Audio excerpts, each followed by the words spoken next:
അസ്സലാമു അലൈക്കും വറഹ്മത്തുള്ളാഹി വബറകാതുഹു. ഖുർആൻ ക്ലാസ് ആരംഭിക്കുകയാണ്. വിശുദ്ധ ഖുർആനിലെ 10-ാം അധ്യായമായ സൂറത്തു യൂനുസിലെ 57-ാമത്തെ ആയത്താണ് ഇന്ന് വിശദീകരിക്കുന്നത്. أعوذ بالله من الشيطان الرجيم بسم الله الرحمن الرحيم يا أيها الناس قد جاءتكم موعظة من ربكم وشفاء لما في الصدور وهدى ورحمة للمؤمنين يا أيها الناس മനുഷ്യരെ,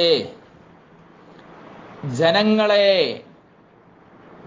ഖദ് ജാഅതുക്കും നിങ്ങൾക്ക് വന്നിട്ടുണ്ട്, തീർച്ചയായും നിങ്ങൾക്ക് വന്നിട്ടുണ്ട്. മൗഇളത്തുൻ സതുപദേശം,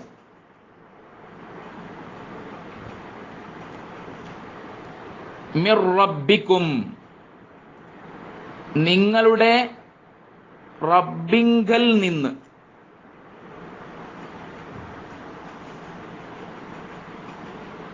വശിഫാഉൻ രോഗശമനവും. ഇനി വേറൊരു അർത്ഥം ഇങ്ങനെ പറയാം, വശിഫാഉൻ ശമനൌഷധവും. രോഗശമനവും എന്ന് പറയുമ്പോൾ അതിനോട് യോജിപ്പിച്ചുകൊണ്ട് ബാക്കി ഇങ്ങനെ പറയണം, ലിമാഫിസ് സുദൂരി ഹൃദയങ്ങളിൽ ഉള്ളവക്ക്, വശിഫാഉൽ ലിമാഫിസ് സുദൂരി ഹൃദയങ്ങളിൽ ഉള്ളവക്ക്, ഹൃദയങ്ങളിൽ ഉള്ള രോഗങ്ങൾക്ക് ശമനവും.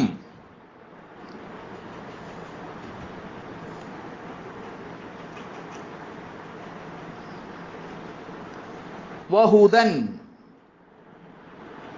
മാർഗദർശനവും. വറഹ്മത്തുൻ കാരുണ്യവും. ലിൽ മുഅ്മിനീന സത്യവിശ്വാസികൾക്ക്. പദങ്ങളുടെ അർത്ഥം പഠിക്കാൻ വേണ്ടിയാണ് ആദ്യം ഇങ്ങനെ പറഞ്ഞത്.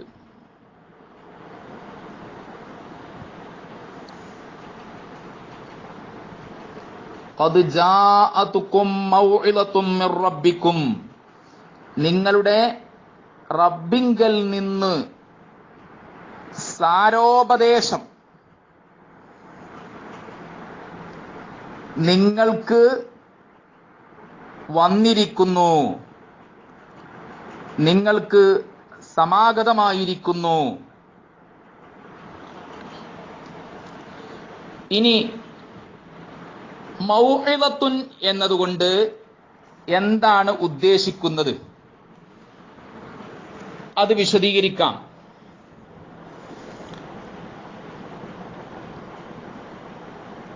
അൽ ജമൽ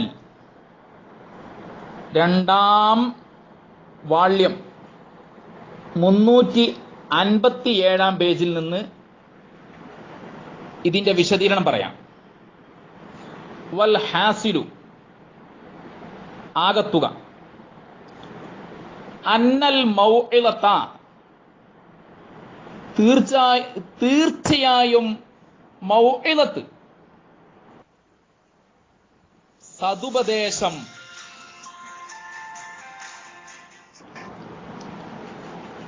സാരോപദേശം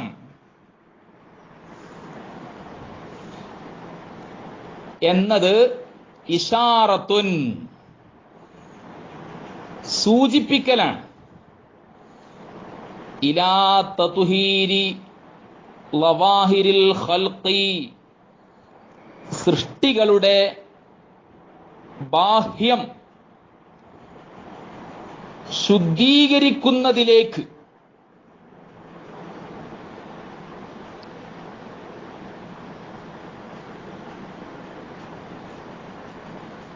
അല്ലാഹു തആല മൗഇദത്തുൻ എന്ന് പറഞ്ഞല്ലോ. മൗഇദത്തുൻ എന്ന പദം സൃഷ്ടികളുടെ ബാഹ്യങ്ങൾ ശുദ്ധീകരിക്കുന്നതിലേക്ക് സൂചനയാണ്.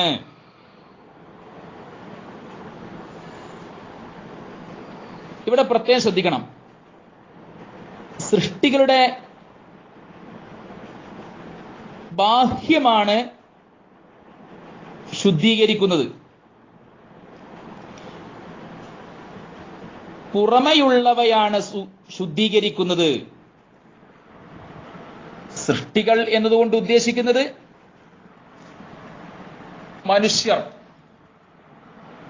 മനുഷ്യരുടെ പുറമെയുള്ളവ ശുദ്ധീകരിക്കുന്നതിലേക്കുള്ള സൂചനയാണ്. ഉള്ളും പുറവും ശുദ്ധീകരിക്കണം. ഇവിടെ പറഞ്ഞത് പ്രധാനമായി ബാഹ്യം ശുദ്ധീകരിക്കുന്നതിനെ കുറിച്ചാണ്. എന്തിനെ തൊട്ടാണ്?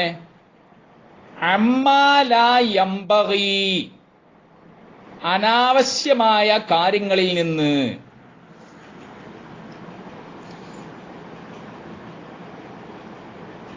നാം നമ്മുടെ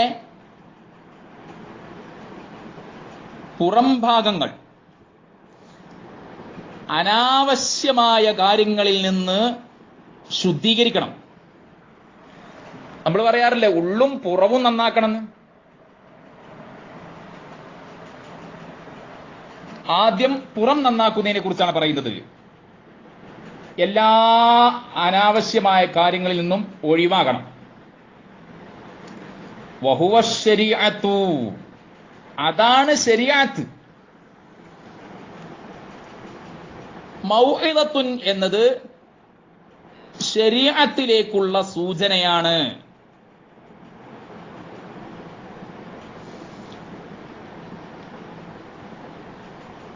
മൗഇദത്തുൻ എന്നതുകൊണ്ടുള്ള വിവക്ഷ ശരീഅത്താണ് എന്ന വ്യാഖ്യാനം ചില മുഫസ്സിറുകൾ പറഞ്ഞിരിക്കുന്നു. അതാണ് ഇവിടെ രേഖപ്പെടുത്തിയത്. വശിഫാഉ, വശിഫാഅ, അന്നൽ മൗഇദത്ത എന്നതിന്റെ മേൽ ആത്ഫ് ചെയ്തുകൊണ്ട്, അൽ മൗഇദത്ത എന്നതിന്റെ മേൽ ആത്ഫ് ചെയ്തുകൊണ്ട് വശിഫാഅ എന്ന് വായിക്കാം. വശിഫാഅ, ശിഫാ. ആ ആയത്തിൽ വശിഫാഉൻ എന്ന് പറഞ്ഞല്ലോ, ശമനൌഷധവുമാണ് എന്ന് പറഞ്ഞല്ലോ. അത് തത്ഹീറുൽ ബാത്തിനി, ഉള്ള് ശുദ്ധീകരിക്കലാണ്. നേരത്തെ പുറം ശുദ്ധീകരിക്കുന്നതിനെ കുറിച്ചാണ് പറഞ്ഞത്. ഇത് ഉള്ള് ശുദ്ധീകരിക്കലാണ്. അനിൽ അഖായിദിൽ ഫാസിദത്തി, തെറ്റായ വിശ്വാസങ്ങളിൽ നിന്ന്. ഹൃദയത്തിൽ തെറ്റായ ഒരു വിശ്വാസവും ഉണ്ടാവാൻ പാടില്ല. വ്യാജ ത്വരീഖത്തുകാരിൽ തെറ്റായ വിശ്വാസങ്ങളുണ്ട്. തെറ്റായ വിശ്വാസം ഹൃദയത്തിൽ ഉണ്ടെങ്കിൽ ശരിയായ ത്വരീഖത്ത് ആവുകയില്ല. വൽ അഖ്ലാഖി ദമീമത്തി, മോശമായ സ്വഭാവങ്ങളിൽ നിന്നും.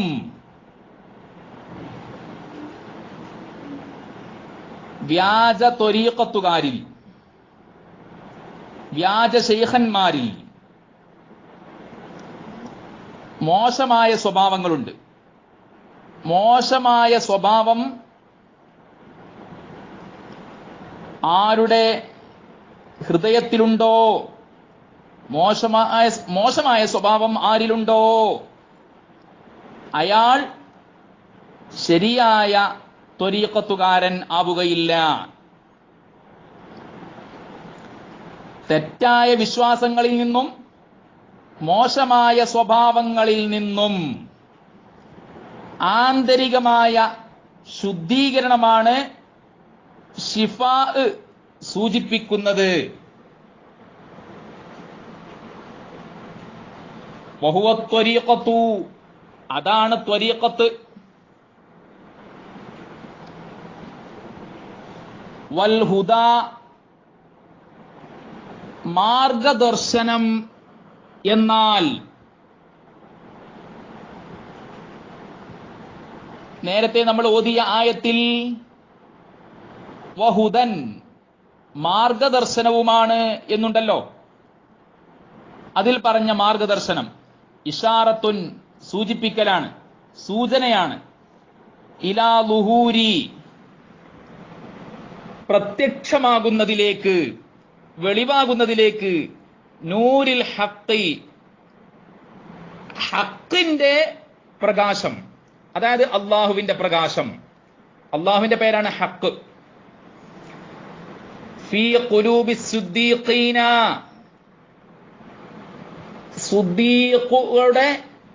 സുദ്ദീഖുകളുടെ ഹൃദയങ്ങളിൽ, സുദ്ദീഖുകളുടെ ഹൃദയങ്ങളിൽ അള്ളാഹുവിന്റെ പ്രകാശം പ്രത്യക്ഷമാകുന്നതിലേക്കുള്ള സൂചനയാണ് ഹുദൻ എന്ന് പറഞ്ഞത്. വഹുവൽ ഹഖീഖത്തു, അത് ഹഖീഖത്താണ്.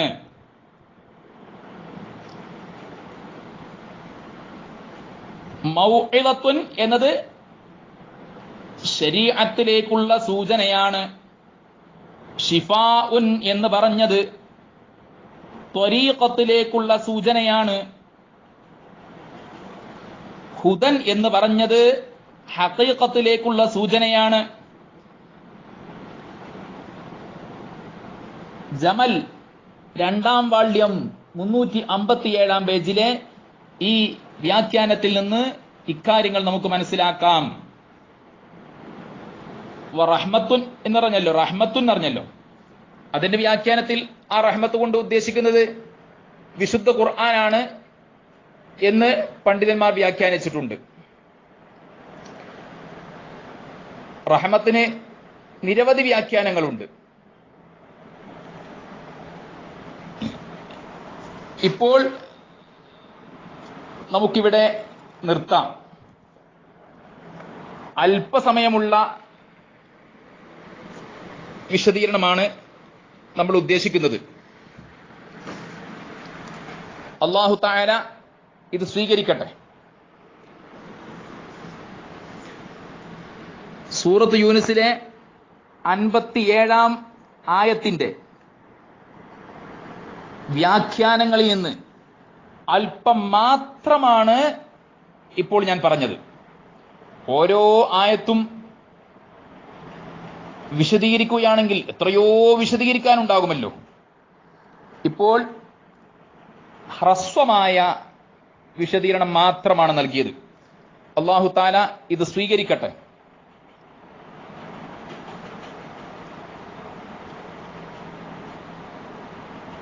നിങ്ങൾ ഈ ക്ലാസ് കേൾക്കുന്നതും അല്ലാഹു തആല സ്വീകരിക്കട്ടെ. അല്ലാഹു തആല നമ്മെ സ്വർഗത്തിൽ ഒരുമിച്ച് കൂട്ടിത്തരട്ടെ. എല്ലാവരും പ്രത്യേകം ദുആ ചെയ്യണം. അസ്സലാമു അലൈക്കും വറഹ്മത്തുള്ളാഹി വബറകാതുഹു.